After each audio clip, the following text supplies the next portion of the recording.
Assalamualaikum. Hari ini saya akan berkongsi mengenai pengenalan dan konsep insan seimbang. Pengenalan, maksud insan menurut kamus, makhluk yang dicipta oleh Allah SWT yang tidak terlepas daripada kealfaan.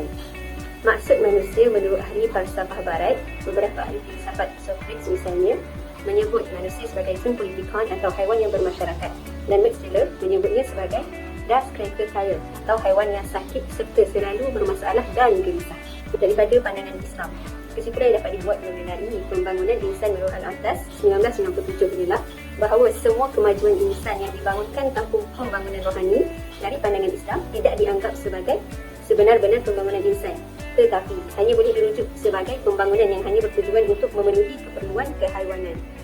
Pembangunan insan hanya berlaku apabila setiap pembangunan yang dilakukan mestilah membangunkan rohani, iaitu dengan sentiasa kembali pada agama Islam yang sejati, sebagaimana yang dibawa oleh baginda Rasulullah SAW. Dengan memandang dari aliran falsafah psikologi dan sosiologi, konsep insan yang dipilih adalah berdasarkan falsafah pendidikan kebangsaan. Falsafah pendidikan kebangsaan (FPK) direncanakan untuk melahirkan warga negara yang mempunyai sahsiah yang baik, seimbang dan sepadu dari segi intelek, rohani, emosi dan jasmani, berdasarkan kepada kepercayaan kepada Tuhan, bukan sekadar FPK. Malah, falsafah pendidikan Islam juga telah menyokong matlamat FPK dengan menyatakan bahawa dasar kepada pendidikan itu adalah bersumberkan kepada Al-Quran dan As-Sunnah. Berdasarkan falsafah ini, maka kurikulum yang direka adalah selaras dengan maksud FPK dan FPI, iaitu untuk membentuk, membangun dan mengembangkan potensi individu ke arah pembangunan insan yang seimbang dan harmonis berlandaskan Al-Quran dan As-Sunnah. Contoh, pendekatan ini mampu mendidik bukan sahaja akal, tetapi juga hati, sehingga model insan tersebut mengiktiraf kewujudan pencipta, mendudukkan sifat ego dan membolehkan mereka membangunkan sifat kehambaan hanya kepada pencipta.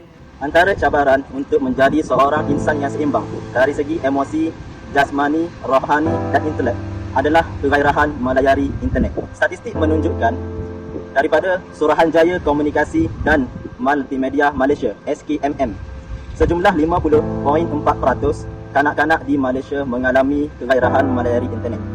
Daripada jumlah tersebut, seramai 78.8% kanak-kanak di negara kita telah mengalami satu sikap negatif, iaitu kegairahan melayari internet. Hal ini sangatlah membimbangkan kita kerana di usia muda mereka telah terdedah dengan internet. Mereka boleh sahaja melayari pelbagai unsur, sama ada unsur negatif maupun positif. Unsur negatiflah yang kita tidak mahu. Isu dan cabaran yang kedua adalah bully cyber. Kenapa munculnya bully cyber tersebut? Adalah kerana mereka kurang modal insan. Mereka berani untuk melakukan jenayah cyber, seperti menghantar mesej-mesej berbau lucah. Isu dan cabaran yang ketiga adalah melayari pornografi.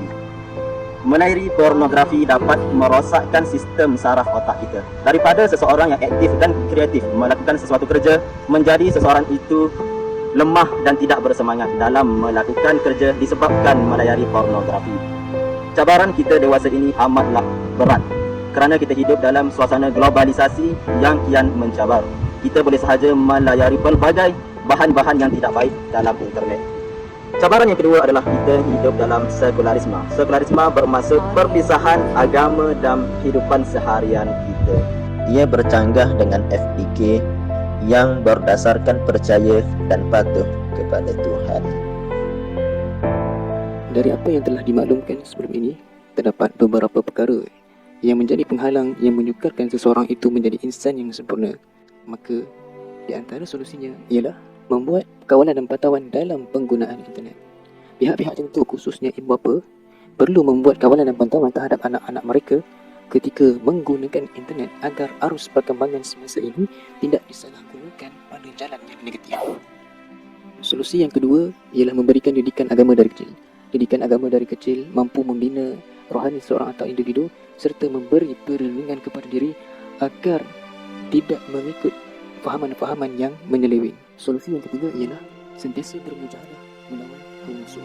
Dengan mendekatkan diri kepada Tuhan, hawa nafsu yang bergelora akan menjadi sedia kada.